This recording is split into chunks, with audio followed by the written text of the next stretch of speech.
জন্য প্রচুর অপ্রচলিত শব্দ ব্যবহার করতেন, যে শব্দগুলো আমরা সাধারণত ব্যবহার করি না। এরকম চলো। হ্যাঁ, সৈয়দ মুজতবা আলী জন্মেছিলেন ১৯০৪ সালে, মৃত্যুবরণ করেছেন ১৯৭৪ সালে। সৈয়দ মুজতবা আলী জন্মগ্রহণ করেন কোথায়? তিনি জন্মগ্রহণ করেন আসামের করিমগঞ্জে। আসামের করিমগঞ্জটা হচ্ছে আমাদের সিলেটের পাশে বাংলাদেশের, এবং আমি করিমগঞ্জে বেশ কিছু মানুষের সাথে আমার পরিচয় হয়েছিল ভারতে, যে চেন্নাই অ্যাপোলোতে আমি গিয়েছিলাম আমার মাকে নিয়ে চিকিৎসা করাতে। ওখানে করিমগঞ্জে অনেক মানুষ পেয়েছি, তাদের কথাবার্তা হচ্ছে একদম আমাদের বাংলাদেশের সিলেটি মানুষদের মতো।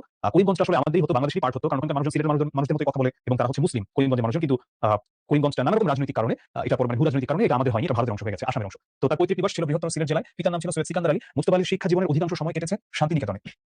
তিনি বিশ্বভারতী ইউনিভার্সিটি থেকে ১৯২৬ সালে স্নাতক ডিগ্রি লাভ করেন। তো জার্মানির বোন ইউনিভার্সিটি থেকে তিনি পিএইচডি করেন। জার্মানির বোন ইউনিভার্সিটি থেকে তিনি কিন্তু অনেক এডুকেটেড মানুষ ছিলেন, কিন্তু এরপরে দেখো কতটা দেশপ্রেম থাকলে তিনি কিন্তু তার জীবনের শেষাংশে ছিলেন বগুড়া আজিজ হক কলেজের মানে অধ্যক্ষের দায়িত্ব। আমি বলতে পারবো যে কলেজ প্রিন্সিপাল কিছু ছোট কাজ, ছোট না অবশ্যই অনেক বড়, কিন্তু আমাদের দেশে আসলে সাধারণত জার্মানি থেকে পিএইচডি করা একজন মানুষ এসে কলেজের প্রিন্সিপাল হয় না তা না হয়, কিন্তু এমন মানুষ কম আমাদের দেশে। আফগানিস্তানের কাবুলে কৃষি বিজ্ঞান কলেজে তিনি তার ক্যারিয়ারটা শুরু করেন বলতে পারো, সেখানে তিনি কিছুদিন টিচার ছিলেন। তো ওইখানকার কাহিনী নিয়ে আসলে এই জায়গাটা লেখা। তো দেশে বিদেশে অনেক জায়গায় তিনি গমন করেছেন। তার ছিল আরবি, ফার্সি, সংস্কৃত, ফরাসি, জার্মান সহ বিভিন্ন ভাষা তিনি খুব ভালো মতো পারতেন। রবীন্দ্র সাহিত্যের বিশেষ অনুরাগী ছিলেন। এটা একটা কারণ আছে, কারণ তিনি সরাসরি রবীন্দ্রনাথ ঠাকুরের শিষ্য ছিলেন। তিনি শান্তিনিকেতনে পড়াশোনা করেছেন এবং ডিরেক্ট ওখানে চাকরি করেছেন, সরাসরি রবীন্দ্রনাথ ঠাকুরের সাথে তার সম্পর্ক ছিল আর কি।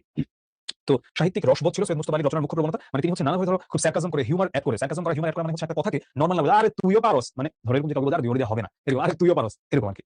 তার রচনায় বিচিত্র জীবন প্রবাহের অনেক কিছু আমরা দেখতে পাই, কৌতুক, এবং তিনি মৃত্যুবরণ করেন ঢাকায়। চলো আমরা আর হচ্ছে সৈয়দ মুজতবা আলীকে নিয়ে তথ্য না দিই। তার উল্লেখযোগ্য গ্রন্থের মধ্যে দেশে বিদেশে হচ্ছে ওনার সবচেয়ে ফেমাস গ্রন্থ, ওটা থেকে আমরা এটা পড়ছি, এবং পাঠ্য বই আমাদের এনসিটিভির বইগুলোতে সৈয়দ মুজতবা আলীর যত লেখা থাকে তার প্রায় সবই হচ্ছে দেশে বিদেশে থেকে নেওয়া। এটা খুবই সুন্দর একটা বই, কিন্তু দুর্ভাগ্যজনকভাবে এখন আমাদের বাংলা ভোকাবুলারি যেমন, আমরা আসলে বইটা পড়ে বেশিরভাগ মানুষই বুঝতে পারবো না, তার কারণ এখানে প্রচুর অপ্রচলিত শব্দ ব্যবহার করেছেন তিনি, যেগুলো আমরা সচরাচর বাংলা ভাষায় ব্যবহার করি না। কিন্তু এটা যদি পড়ে তুমি বুঝতে পারো তাহলে তুমি বুঝবা বাংলা ভাষায় এর চেয়ে ভালো কোনো ট্রাভেল স্টোরি বা কোনো ভ্রমণ কাহিনী আজও লেখা হয়নি। তুমি হয়তো বলতে পারো যে ভাই আমি তো ট্রাভেল ভ্লগ দেখি ইউটিউবে বা ফেসবুকে, তুমি যারই ট্রাভেল ভ্লগ দেখো না কেন, এই বইটা অনেক ভালো। আমি নিজে টুকটাক ঘোরাঘুরির চেষ্টা করি, সো আমার নিজের একটা ফিলোসফি আছে, আমি কোনো জায়গাতে ঘুরতে যাবার আগে ওই ভিডিও দেখার চেষ্টা খুব একটা করি না, ওই ভিডিওটা দেখি না। তার কারণ হচ্ছে আমি চাই আমি আমার চোখ দিয়ে দেখবো, আগে আমি স্ক্রিনে দেখে ফেললাম তাহলে আসলে চোখ দিয়ে দেখার সৌন্দর্যটা পুরোপুরি থাকে না। যদিও আমার কাছে নাদিরন্দা গো ছাড়া কারো ট্রাভেল ব্লগিংই ওরকম ভালো লাগে না।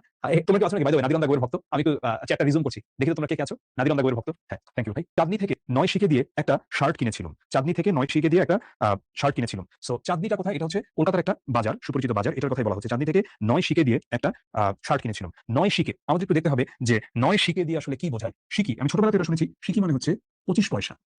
এখন চলো যদি আমি ম্যাথ করাই না ভাই সৌরভ ভাইরা, ২৫ গুণ ৯ তাহলে কত হয়? ২৫ গুণ ৯ যদি দাও ৯ শিখে, ২৫ গুণ ৯ দিলে হওয়ার কথা ২২৫।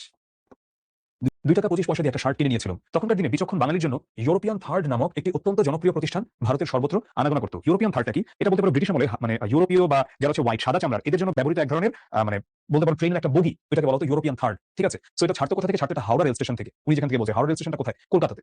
সো হাওড়া স্টেশনে সেই থার্ডে উঠতে যেতে এক ফিরিঙ্গি হেঁকে বলল। ফিরিঙ্গি বলতে সাধারণত বোঝানো হয় হচ্ছে যারা পর্তুগিজ, কিন্তু ফিরিঙ্গি বলতে যারা হোয়াইট সাদা চামড়া তাদেরকেও বোঝানো হয়ে থাকে। একটা মুভি আছে বিখ্যাত, অ্যান্টনি ফিরিঙ্গি। উত্তর বলল মানে ইউরোপিয়ান না, এর কি করছিস যা বাবা, এটা ইউরোপিয়ানদের। আমি গাগ করে বললাম। আচ্ছা, গাগ করে বলা মানে কি? গাগ করে বলা মানে হচ্ছে আমিও মানে ধরো একটু কর্কশ ভাবে বললাম, আমিও একদম একটু মানে কড়া ভাবে আমিও বললাম ইউরোপিয়ান তো কেউ নেই, চলো তোমাতে আমাতে ফাঁকা গাড়িটা কাজে লাগে, মানে তুমি আমি মিলে। এক তুলনাত্মক ভাষাতত্ত্বের বইয়ে পড়েছিল, মানে একটা ভাষা সম্পর্কিত একটা বই যেটা ভাষাতত্ত্ব নিয়ে লেখা, তেমন একটা বইয়ে তিনি পড়েছিলেন বাংলা শব্দের অন্তদেশে, অন্তদেশ মানে শেষে অনুস্বার যোগ করলে সংস্কৃত হয়, অনুস্বার যোগ করলে সংস্কৃত হয়। বাংলা শব্দের তুমি যদি হচ্ছে মানে শেষে যদি অনুস্বার যোগ করো তাহলে সেটা ধরো যে কোনো বাংলা শব্দের, ধরো বললাম যে কক্ষ, কক্ষং, এরকম।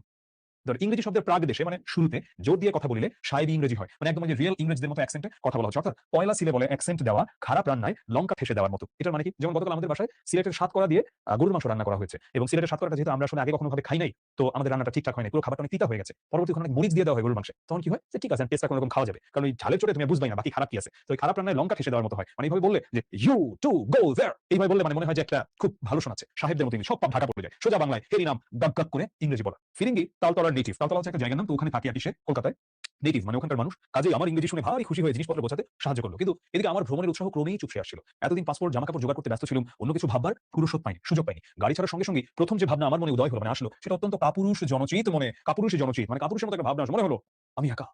ফিরিঙ্গিটি লোক ভালো, আমাকে শুয়ে থাকতে দেখে বললো এত মনমরা হলে কেন, গোয়িং ফার।